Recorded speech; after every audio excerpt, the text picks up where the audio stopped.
Ada cerita horor apa nih? Sebenarnya ceritanya nih anak saya yang paling kecil ternyata punya kelebihan. Nah, Oke. saya tahu tuh waktu pas umur 2 tahun. Hmm. Saya ajak main anak saya maksudnya bukan saya, sepupu saya ajak anak saya main ke satu swalayan. Anak saya tuh dinaikin ke troli. Dia menjerit kayak, kalau kata keponakan saya dikiranya itu kejepit. Ternyata enggak, sampai pulang ke rumah dia nutup terus mata. Oke, jangan dulu diceritain Bi. Ya.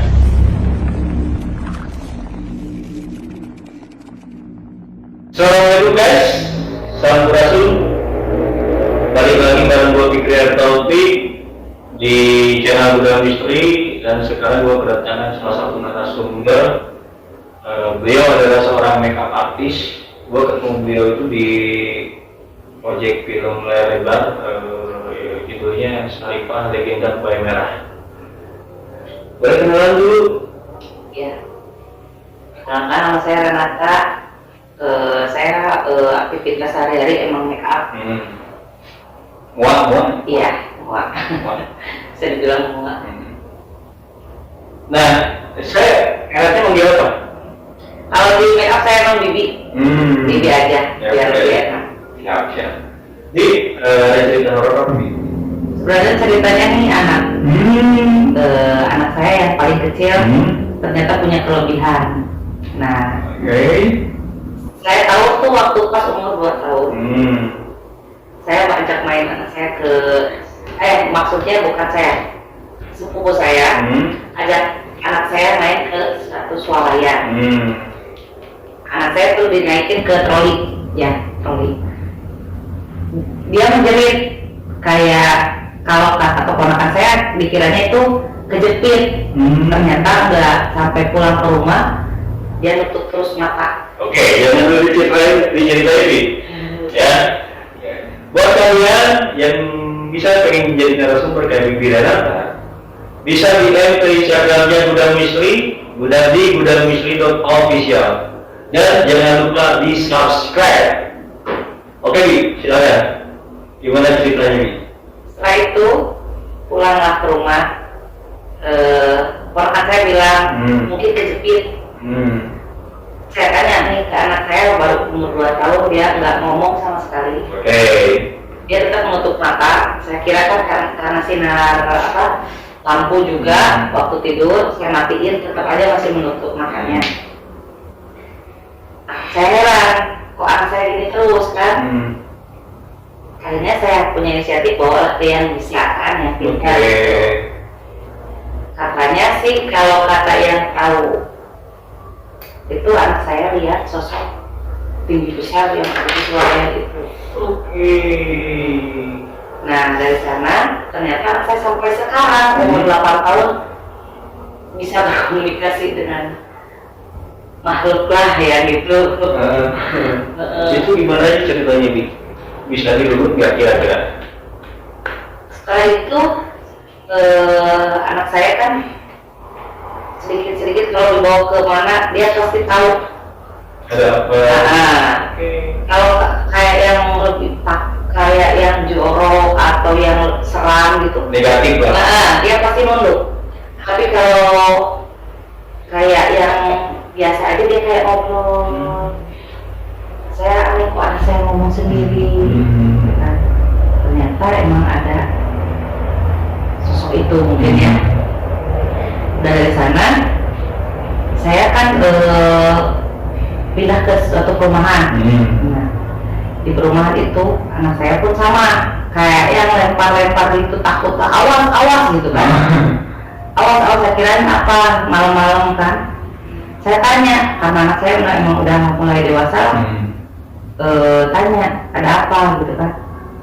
Ternyata ada sosok kakek gundul liatin katanya. Saya pun pertamanya nggak percaya. Anak saya makin kesini kok malah kayak sering interaksi kayak sama yang gituan gitu kan. ya terus sampai sekarang. Kemarin aja masih baru habis dari pemakaman. Anak saya katanya ngobrol sendiri, ternyata ada yang ikut. Itu sosoknya apa yang ikut katanya? Katanya sih cewek rambut panjang baju putih. Oke. Setiap kali jam 12 malam, kurang lebih sampai jam 3 apa subuh gitulah, anak saya ketawa-ketawa, nggak tidur. Sendirian? Sendiri. Saya kira awalnya dia ngigo atau apa kan. Ternyata itu terus bertahap sampai 1 minggu. Saya kan nggak tahu. Saya kira dia kebangun, ketawa apa gitu. Ternyata ayah saya diikutin sama sosok itu. Nah, saya bawa lagi lah.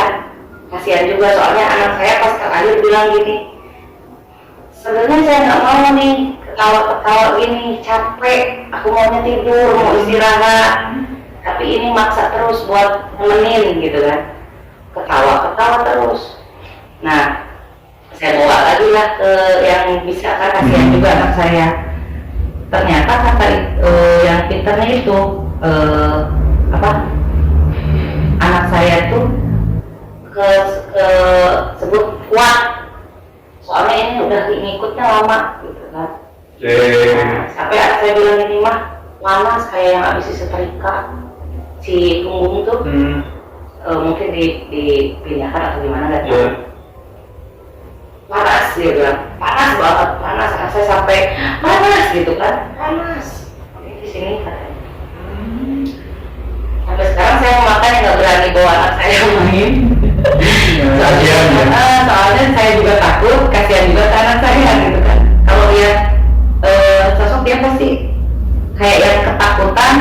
Kalau mungkin yang emang menakutkan ya, tapi kalau yang biasa-biasa dia kayak ngobrol sendiri, malah saya kasihan. Kayak yang nggak waras gitu kan. Kalau yang lihat bebas emang nggak waras, anak saya kok ngomong sendiri. Di sekolah pun kata gurunya emang kayak gitu. Oh, di sekolah pun sama? Iya, di sekolah pun kadang dia kalau diajak belajar sama guru tuh dia malah asik dengan dunianya sendiri. Oke. Terus sempat ditanya nggak di sekolah itu ada apa gitu? Ditanya sih, tapi nggak ngerti katanya bahasanya. Jadi kalau saya tanya, emang ada apaan sih? Itu mah kayak yang di TV-TV yang bule-bule gitu. Oke, yang di Belanda? Mungkin. Cewek kan? Jadi bilangnya, nggak tahu ngomongnya, itu aja katanya. Nggak kayak orang sini gitu kan. Dia ngerti kalau bahasa Indonesia atau Sunda kan dia tahu. Ini enggak, bahasanya nggak ngerti. Terus cantiknya mah, suka ngajak ngobrol tapi nggak ngerti gitu. Di sekolah gitu. Ya tadi guys sebelum kita take itu sempat briefing dulu ya bareng Bibi. Itu katanya pas pindahan ke rumah itu nyium bau darah. Iya. Itu gimana ceritanya? Nah, kalau itu kan kebetulan rumah saya yang di kampung, saya tinggalkan 3 tahun. Nah, pindahlah ke sana. Balik lagi kita kan di kampung. Saat bersih-bersih anak saya bilang, kok bau amis gitu kan. Bau amis mah gitu kan. Itu emang pas mau maghrib. Ya. Kok bau amis gitu kan. Terus dia lihat ada sosok itu, katanya modal mandir. Oke. Karena saya takut, akhirnya saya nggak jadi deh bersih-bersih di rumah. Saya bawa anak saya ke rumah kakak saya yang dekat juga di sana. Kita semua tidur di sana. Jadi besoknya kita lanjutin bersih-bersih di sana. Karena takut juga kan. Dan anehnya itu kan gue tahu Bibi itu di mana ya. Itu kan perubahan bisa dikatakan perubahan pada penduduk gitu kan. Ya nggak logikanya itu kok ada itu gitu loh. Iya, mungkin karena kosongnya. Oke, 03 tahun. Iya, 03 tahun. Kita nggak nengok ke rumah situ selama 3 tahun itu udah aja kosong. Kadang listrik kadang hidup kadang enggak kan. Soalnya pakai token kan gitu. Selama saya di perumahan saya nggak tahu itu di rumah di mana. Jadi pas mau pindah lagi ke sana, anak saya langsung ngomong gitu, bau amis. Gitu. Terus katanya kan nanti di apa sempat pindah ke blok atas tuh di perumahan. Iya. Nah itu ada cerita lagi? Ada. Tentunya tiap kali pindah atau tempat yang baru, anak saya pasti. Ya ada kuntilanak lagi. Iya, katanya di pohon nangka. Nah kebetulan rumah yang kedua itu posisinya ada pohon nangka depan rumah. Nah katanya sih ada cewek rambut panjang juga ngajak ngobrol. Gimana ngobrol apa nih? Katanya mau main seneng sama kamu gitu kan. Tapi anak saya nggak mau, soalnya kamu mainnya di sana gitu kan. Anak kecil mainnya nggak mau, saya mau di rumah aja gitu kan. Mungkin diajak mainnya di sana. Apakah itu bisa satu sosok yang sama nggak kira-kira dengan yang sering ngajak dia main dari jam 12? Beda. Soalnya anak saya ngomong emang beda. Yang waktu di makam itu beda lagi. Cuman emang sosoknya sama seperti itu. Gitu. Soalnya anak saya suka lihat gini. Ada apa itu? Ada itu terus ada gitu. Jadi saya takut.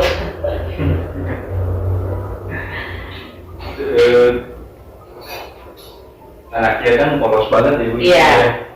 Jadi masih polos. Kalau dengar sih saya awalnya nggak percaya, tapi kan kejadiannya nggak sekali dua kali. Awalnya emang saya nggak percaya lah, kecil gitu kan. Ya terus? Ya ternyata makin kesini sering bau kayak bau. Dia tuh jorok, mukanya anu dia bilang mukanya kayak yang banyak darah lah, atau enggak mukanya kayak yang habis dari lumpur lah gitu.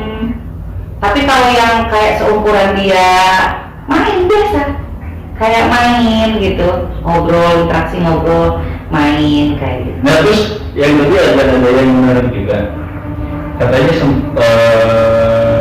keponakan bibi itu sempat lihat anak bibi pijit tangan. Nah, iya.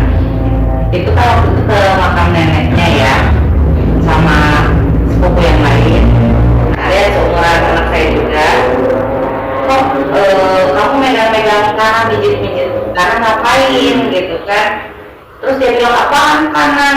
Ini nenek mau minta dipijitin. Katanya pegel kakinya gitu kan. Sedangkan yang ponakannya itu kan memang nggak bisa lihat. Bukan itu, katanya itu makanan gitu, itu kan makamnya nenek. Ih bukan, nenek minta dipijit. Nggak itu kelebihannya. Jadi emang saya juga aneh, kasihan juga sih pengen sampai anak saya tuh normal kayak yang lain gitu. Ya kita doakan semoga bisa normal dia. Iya, amin. Bisa seperti anak-anak yang lain yang pasti senang main, nyaman ya kalau bisa main kemanapun gitu. Nah, Abi, terakhir kita kan pernah ada di lokasi syuting film horor ya. Iya. Kita tonton lebih 10 hari ya. 10 hari apa 12 hari ya? Itu film horor gitu loh guys. Lokasi syutingnya kan ada yang di sini, ada yang di sini kan pasti kalau horor kan pasti malam semua ya. Iya. Itu ada cerita nggak? Dari awal proses syuting juga udah ada kejanggalan. Nah, gimana? Nah, dari awal kita bikin film yang waktu di gunung, sudah ada kejadian. Satu, desa nggak hidup. Oke. Tiap kali mau take yang peran utama yang si horor itu, pasti ada. Genset nggak jalan, mobil pun pernah nggak jalan, gitu kan. Dari awal yang waktu di gunung udah ada kejanggalan emang. Terus kita pindah lagi take lokasi kedua pun sama. Kita cuma dapat satu scene. Satu hari pun dari pagi sampai malam kita dapat satu scene. Capek dong kita yang bagian make up dong, udah siap-siap dari pagi, cuman ambil satu scene, yaitu posisi juga masih siang emang. Nah, yang waktu malamnya nggak sama sekali dapat. Nggak pindah lagi lokasi yang kedua, make up udah jadi, tinggal tag itu yang peran utama, tiba-tiba lampu mati. Itu saya tahu cerita ya. Lampu mati sampai subuh. Iya. Otomatis nggak dipakai dong. Iya. Nah, tidurlah, subuh baru nyala. Udah, dari awal emang sampai akhir ada aja. Iya. Sampai kan ada yang kesurupan juga. Sampai ada yang waktu di makam itu ada berapa orang yang kesurupan. Nah itu kan kaget juga pas pada pulang itu pada nangis kan. Nah, memang banyak sih banyak cerita, apalagi di makam juga kan, di salah satu makam keramat Iya. Itu genset juga mati. Iya. Kita sampai 4 kali genset. Terus kita pindah lagi ke Tasik ke salah satu bukit, kaki gunung di Tasik Utara, sempat ada kesurupan juga. Iya. Gitu kan. Dan Emang horor. Film horor emang horor, pembuatannya pun horor juga. Jadi yang tahu tuh film itu udah jadi, padahal kita ceritanya panjang banget, ya Allah, sampai ada yang kesurupan, alat-alat pun mati. Gitu aja sampai ada yang sakit juga. Dan sempat di tim BTS-nya tuh ada yang mendengar itu loh, yang nyanyi. Oh iya. Walaupun itu posisinya sudah nggak ada lagi. Nggak ada fake, nggak ada sama sekali. Itu ada di BTS juga. Di BTS itu sempat ada di lokasi. Iya, di lokasi ada yang nah kayak gitu sih. Emang semua pas tahu dengar juga. Iya. Oh, serem deh. Serem. Pas kita lagi syuting emang serem banget. Film apa? Saripah. Film Saripah Legenda Kebaya Merah. Iya. Dan akan hadir di apa ya? Bioskop. Kan bioskop ya, bioskop. Terus kita kerjasama juga dengan beberapa instansi, termasuk Angkatan Udara, Kapolres kemarin kan. Ya itulah seninya di Film horor.